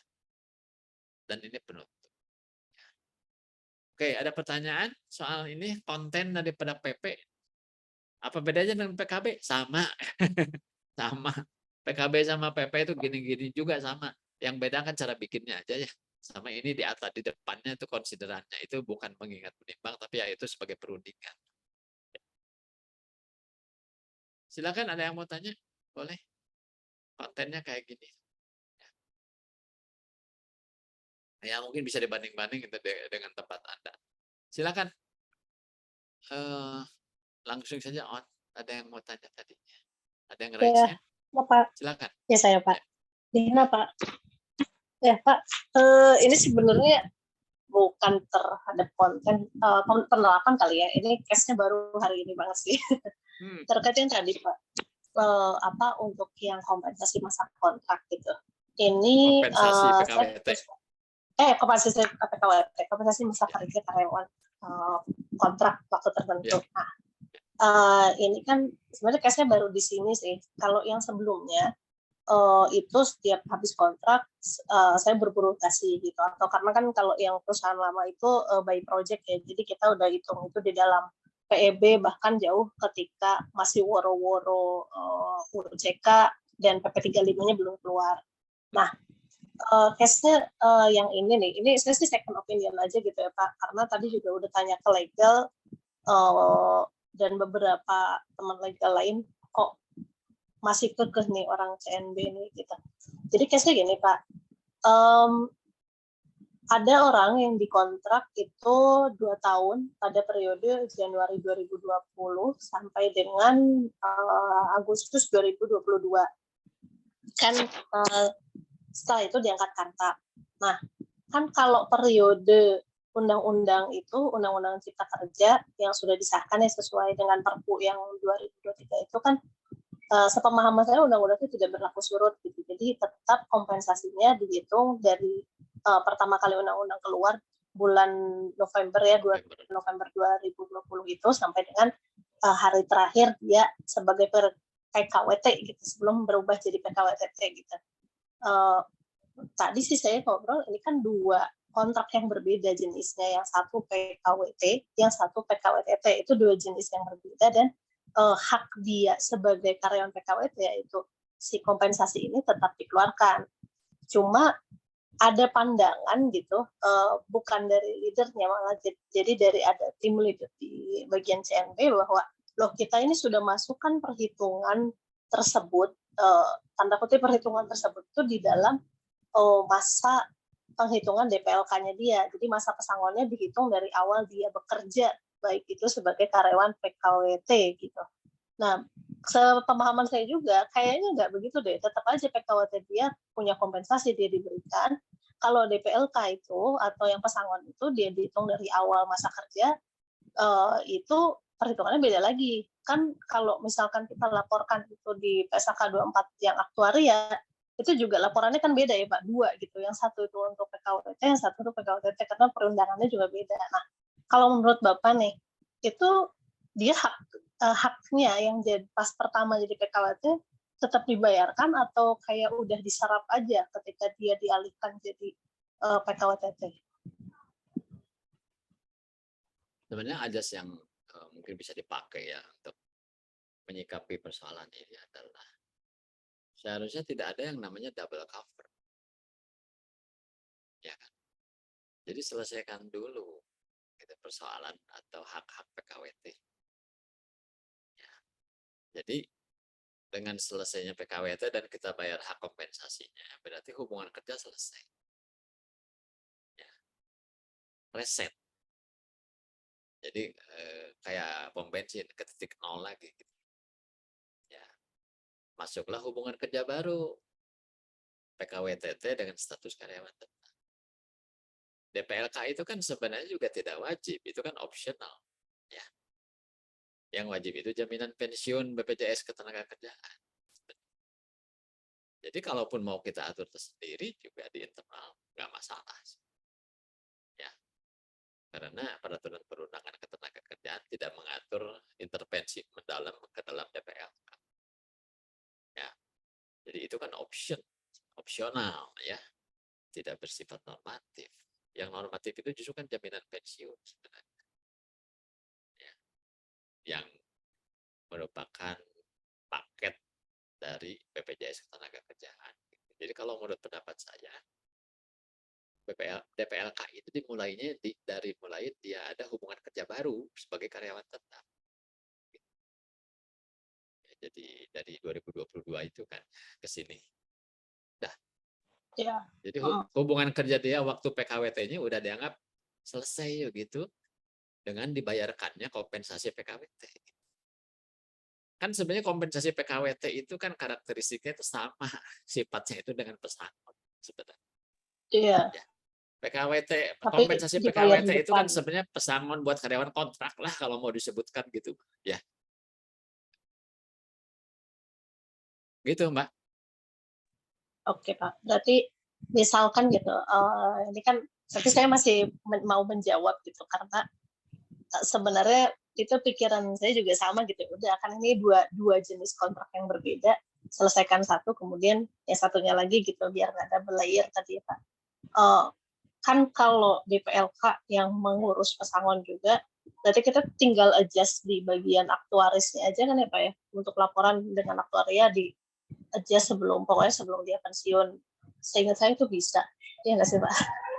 Ya sebenarnya sih gini, kalau DPLK mah ya itu mah kalau karyawan kontrak mah jangan didaftarin atuh menurut saya. Ngapain didaftarin? Udah PKWTT sih Pak gitu. Oke, paham. Ya kalau sudah PKWTT ya baru didaftarin. Gitu kan. Karena itu kan sebenarnya DPLK itu kan seolah nabung buat pesangon kan. Iya kan? Nabung buat pesangon. Iya. Nah, Katanya biar berapa? gampang. Bisa mengurangi gitu supaya kita perusahaan nggak pusing mesti nyediain duit gede pada saat dia pensiun atau pada saat dia meninggal dunia. Ya. Tapi sekarang begini, daripada berdebat ya, ramai-ramai aja datang ke Disnaker konsul dengan pegawai pengawas. Ya, gimana kata pegawai pengawas? Betul nggak? Gue pengennya segitu, Mbak. Pengennya sih Ya sekarang saya ya gini, udah daripada itu. ini tuh kompetensi siapa sih urusan? Bener nggak? Kompetensi siapa? Kompetensi pejabat HRD dan direksi. Kan ini isunya isu ketenagakerjaan, betul. Bukan isu general affairs. Ini kan isu ketenagakerjaan. Jadi domainnya domain siapa ini? Domain manajer HRD dan direksi. Ya. Nah, supaya manajer HRD dan direksinya tidak ngawur, tidak salah. Ya, selain ngobrol dengan orang seperti saya gitu ya, sebagai second opinion gitu. Ya, kalau secara formal kan kita bisa tanya pegawai pengawas yang memang pekerjaannya tuh itu gitu ya. Atau mau ke mediator, tapi ke mediator itu kan kalau berselisih, ini kan tidak berselisih sebenarnya ya. Itu hanya beda pendapat Iya, di pihak kita sendiri ya, bukan dengan pihak karyawan. Kecuali kalau berselisih antara pengusaha pekerja baru masuk ke mediator. Tapi kan sebelum ke mediator itu kan bipartit dulu. Kan tahapannya kan begitu. Jadi bicara tentang cipta kerja itu kan ya, yang muncul kemudian hubungan kerja yang harus mengikuti aturan main cipta kerja itu semenjak cipta kerjanya terbit, diundangkan ya November 2020. Jadi hubungan kerja kontrak sebelum November 2020 mah jangan dihitung gitu ya. Belum berlaku gitu mengenai hak kompensasi PKW. Dan saya sih memaknai bahwa kompensasi PKWT itu seolah-olah itu tuh padanannya terhadap pesangon untuk karyawan. Dan harusnya kan tidak ada double cover.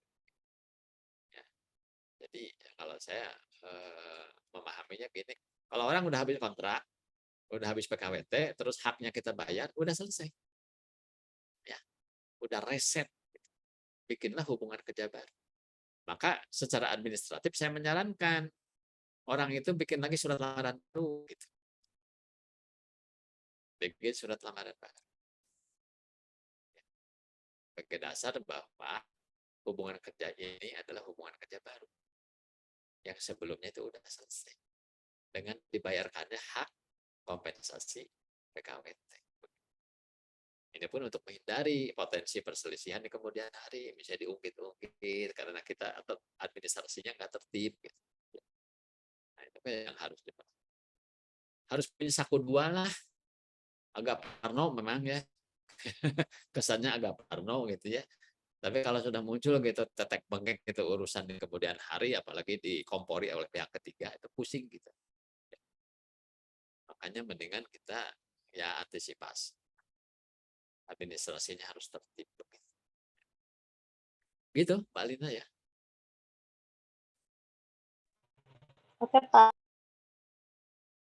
Oke, ada pertanyaan lain? Silakan, mungkin dari teman-teman yang lain.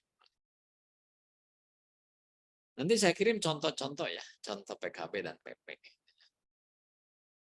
Terutama yang memang ya misalnya perlu referensi atau di tempat Bapak Ibu memang belum update atau belum disusun gitu.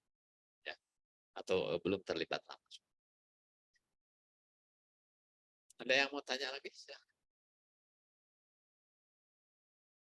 Kalau enggak saya balik lagi ke slide ya, saya lanjutkan.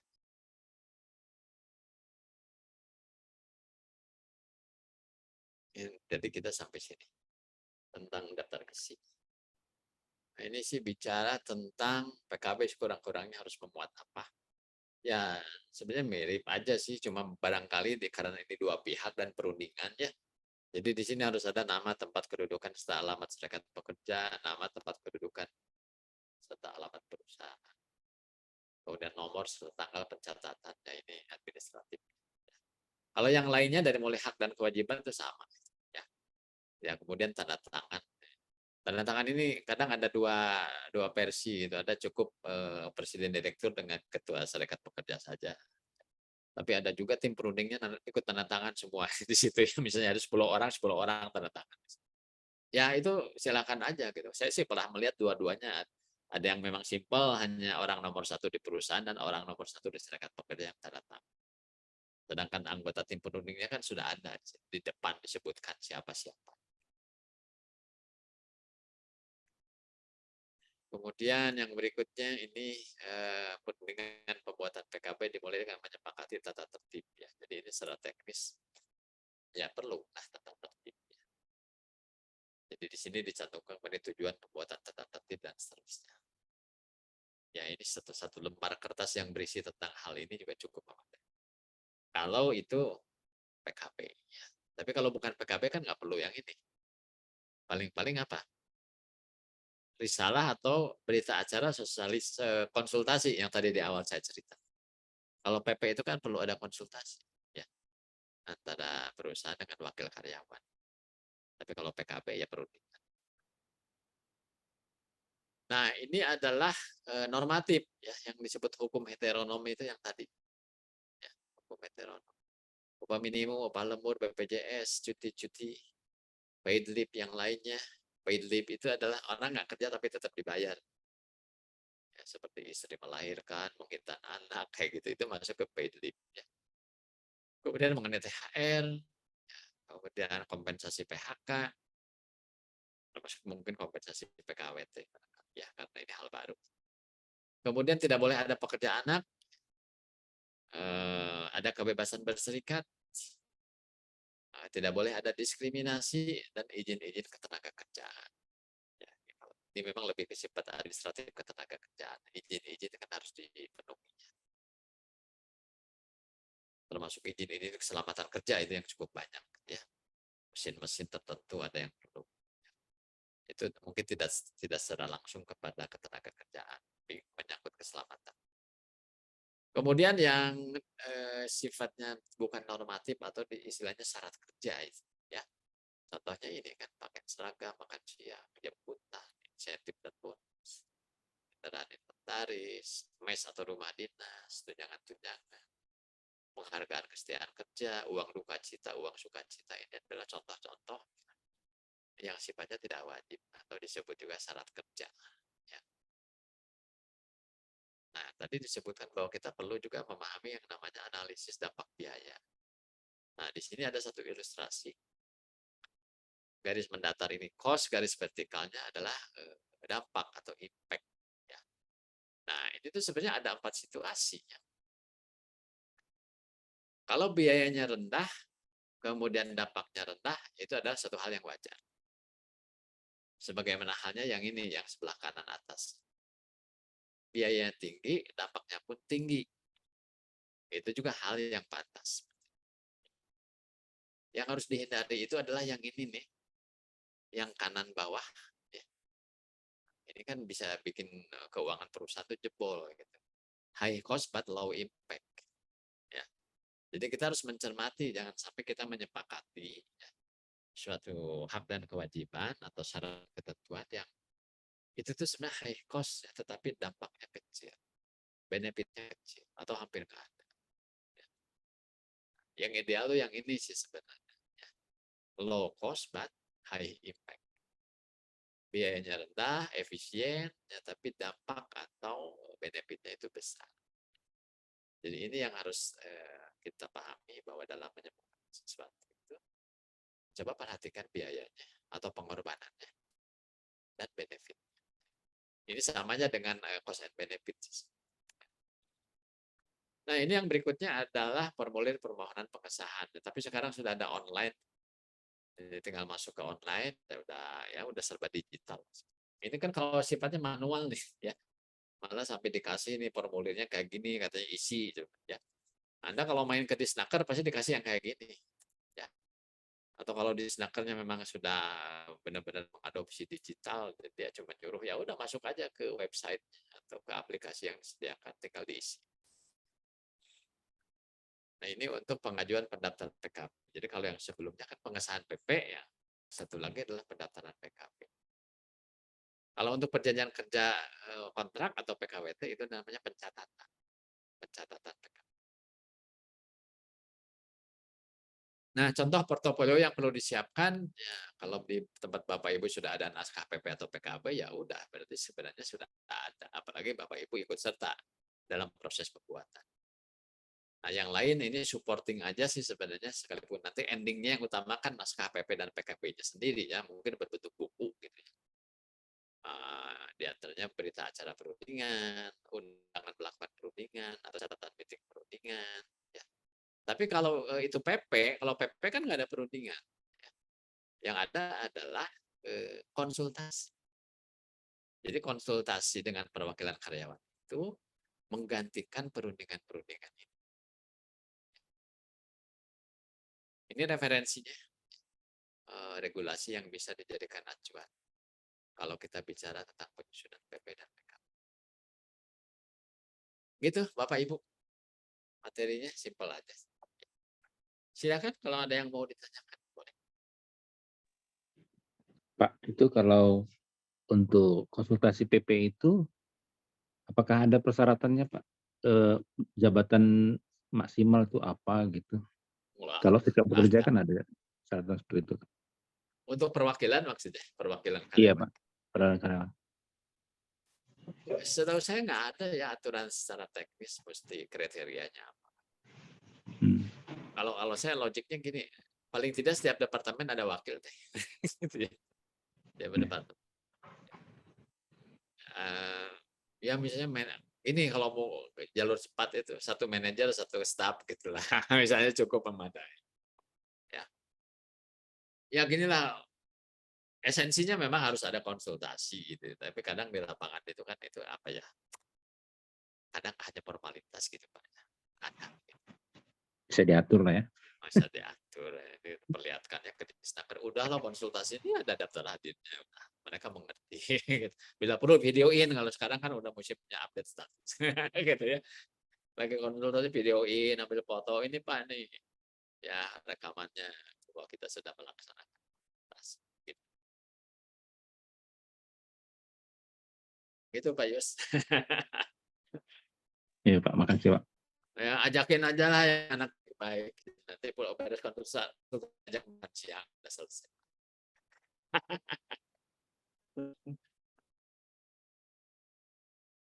Begitu ya, Bu Erika ya. Kan udah diajak makan siang mah beres, ya nggak? Ya, kasih door prize. Nah, ini yang ngajarin nggak bener ini. Seni lah, itu seninya lah ya. Seninya. Itu kan ngajarin yang mempermudah kan Pak. Ya, betul. Yang penting niatnya. Segala perbuatan tergantung niatnya. Kejadiannya gitu Pak di lapangan Pak. Ya. Yang penting tercapai tujuannya Pak Justinus ya. Iya, betul. Pak Mbak Anissa, silakan Mbak. Gimana Mbak Anissa? Oke, baik Pak, mau menanyakan Pak yang untuk portofolionya itu kan naskah PP gitu ya. Nah ini saya agak ada concern karena kan PP ini kan kalau dibuat sendiri lagi agak banyak ya Pak ya gitu kan. Maksudnya kalau kita tidak pakai portofolio dari perusahaan kita kayak gitu. Nah memang kalau di tempat saya itu ada perjanjian untuk menjaga kerahasiaan perusahaan sih Pak. Nah itu kira-kira gimana ya Pak untuk solusinya biar portofolio juga bisa terpenuhi juga Pak?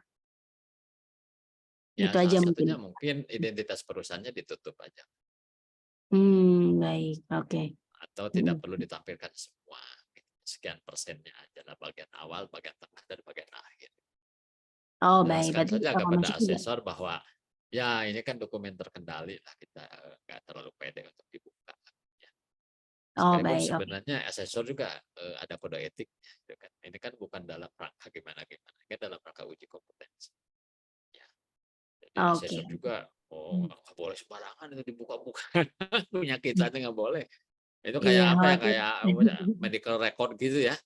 Medical Iya. record atau data nasabah di bank itu kayak gitu-gitulah. Oke, oke. Jadi kayak Tapi istilahnya perwakilan asesor udah untuk ngerti kok yang kayak gini biasanya ya memang ditampilkan tapi identitas perusahaannya ditutup dan tidak ditampilkan. Oh baik, oke berarti PP-nya ini istilahnya yang terpenting ada daftar isinya, kemudian juga beberapa perwakilannya aja ya, jadi tidak perlu pasal lengkap ya Pak ya? Ya, yang penting Oke. kalau ditanyakan ya itu jelaskan aja itu karena memang kita Oke, tidak baik. diperbolehkan untuk Ya baik, terima kasih Pak. seluruhnya. Ya siap, terima kasih. Silahkan ada yang lain.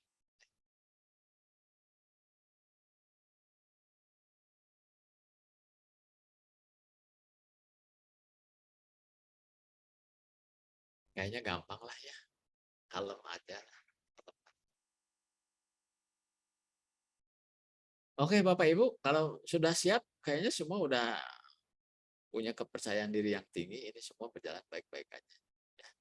Dan ini kami para mentor dan tim supporting di sini juga mendoakan, mendoakan khusus intinya buat Bapak Ibu semua supaya lulus 100% semuanya.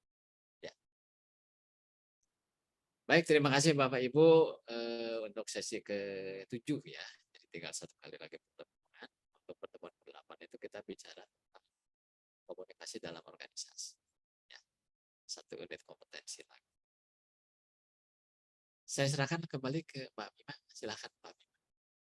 Oke, terima kasih Pak Dadang. Malam hari ini sudah sharing tentang materi menyusun peraturan perusahaan dan atau perjanjian kerja bersama. Wah, alhamdulillah ya Pak, kita senang banget peserta sudah semakin ahli ya Pak ya malam hari ini, luar biasa ya. Sehingga sesinya ini kurang dari waktunya ya Pak ya, nggak apa-apa. Wah, kita senang banget Bapak Ibu. Semoga Bapak Ibu selalu diberikan kesehatan ya untuk menyusun semua portofolionya tentunya ya. Jadi selain portofolionya siap, nanti kesehatan Bapak Ibu juga itu penting ya untuk menghadapi proses dan juga asesmen. Oke deh Bapak Ibu semuanya, kita sesi ke-7 ini sudah selesai. Nanti kita bertemu dengan Pak Dadang untuk sesi 8 atau sesi terakhir ya, materi dalam rangkaian program ini. Kalau begitu Pak Dadang, kita boleh foto bersama dulu ya di sesi 7 ini. Oke. Oke, silakan Bapak Ibu boleh menyalakan kamera dulu sambil bersiap-siap. Oke, wah Pak Eko udah gaya lagi nih. Oke deh. Baik Bapak Ibu Logo apa semuanya. itu Pak Eko? Kalau kemarin sih kalau kata Pak Tri mau ikutan Korea-Koreaan gitu Pak. Ikutan Gini. Mbak Mima, Pak. Ini ya. Kalau di Bosen tempat saya jempol ini kardinal loh. Oh gitu. Kardinal ini. Kayak gini juga gak apa Bapak Ibu ya. Oke, kalau gitu kita foto dulu semuanya. 1, 2, 3. Oke, sudah. Terima kasih banyak Pak Dadang. Sampai ketemu lagi Sama-sama. di hari Pak Dadang, Senin. selamat malam. Terima kasih, Pak. Selamat malam. Terima kasih Terima Pak kasih banyak Pak Dadang. Dadang. Sehat terus ya. Terima kasih Pak. Sehat terus. Sama Oke deh Bapak Ibu. Nah, balik dulu sama saya Bapak Ibu ya, karena ada beberapa informasi yang mau saya sampaikan selain dengan absensi. Untuk Bapak Ibu, terima kasih yang sudah mengumpulkan form verifikasi asesmennya, yang sudah saya terima, dan juga sudah saya lengkapi ya, sebagaimana mestinya, dan saya sudah buatkan pengajuannya ya Bapak Ibu ya, sehingga Bapak Ibu yang sudah mengirimkan form verifikasinya, harus percaya diri untuk maju nanti ya di hari Sabtu ini. Bapak Ibu ya, silahkan disiapkan waktunya, portofolionya, dan kondisi tubuhnya supaya nanti kegiatan di hari Sabtu bisa lancar. Seperti itu Bapak Ibu ya. Oke, kalau gitu Bapak Ibu, ada yang mau ditanyakan dulu terkait dengan nanti untuk persiapan pra-assessment sambil saya akan share absensinya, boleh? Pak, asesmen tanggal 3 kan, Mbak ya? Untuk assessment-nya di tanggal 7, Pak. Untuk kegiatan pra-assessment-nya itu di tanggal 3. Masih. Oke, sama-sama. Mbak, mau nanya dong Mbak. Boleh. Kalau asesmen itu kurang lebih berapa jam ya Mbak? Ini banyak ya Bu ya yang ditanyakan juga dari batch-batch sebelumnya. Untuk waktunya itu saya kalau per orangnya itu kurang tahu ya Bu ya. Jadi mungkin bisa habis seluruhnya itu, maksudnya diakumulasikan itu mungkin bisa 3-4 jam mungkin ya Bu ya, seperti itu. Tapi tidak mutlak satu orang 3-4 jam gitu Bu. Jadi itu akumulasi dari seluruh peserta sih biasanya.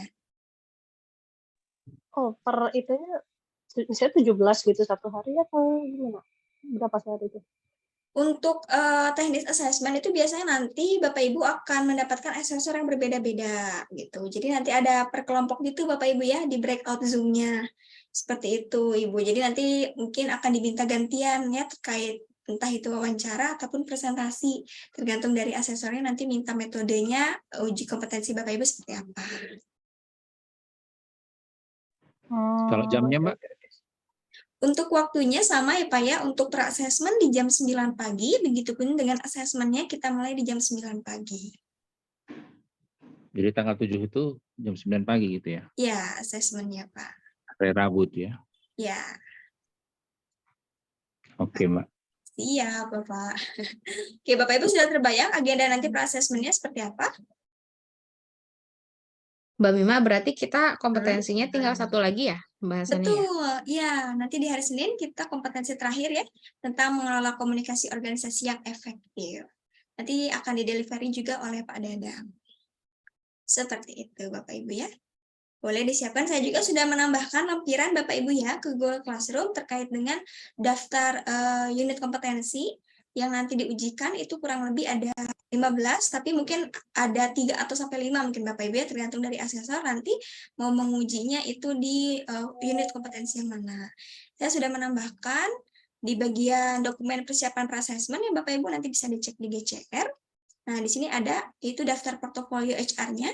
Nanti Bapak Ibu tinggal periksa saja kelengkapan portofolionya, dipastikan sama ya dengan daftar yang sudah saya share ini nanti gitu. Oke Bapak Ibu. Oke. Sambil disiapkan Bapak Ibu ya, silakan untuk dokumen-dokumen dirinya dan portofolio. Saya sudah share Bapak Ibu ya untuk absensi malam ini. Boleh silakan langsung diisi Bapak Ibu semuanya.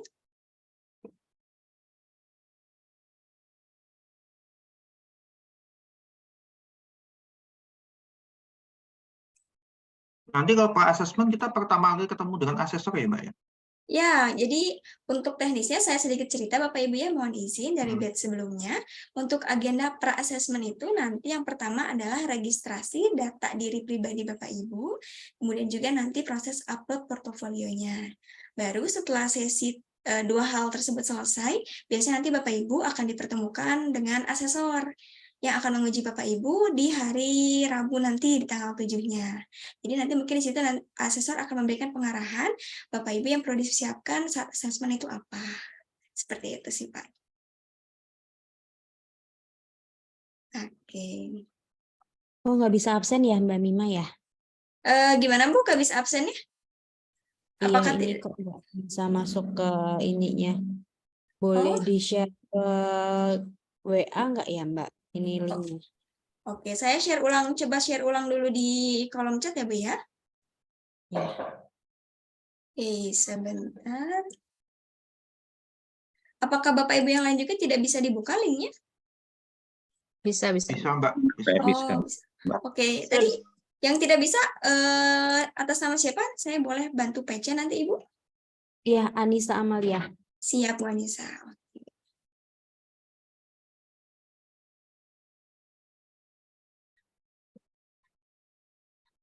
Izin lip Bu Mima, teman-teman. Siap.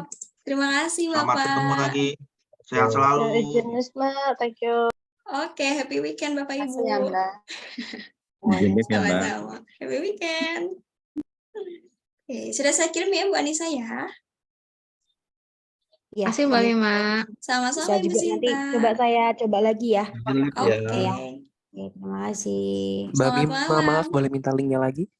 Oh boleh, Pak Fidan mau saya PC atau di sini saja Pak? Boleh di PC aja, boleh. Oke, nanti saya PC ke WhatsApp ya Pak ya. Terima kasih. Makasih Bapak, selamat malam.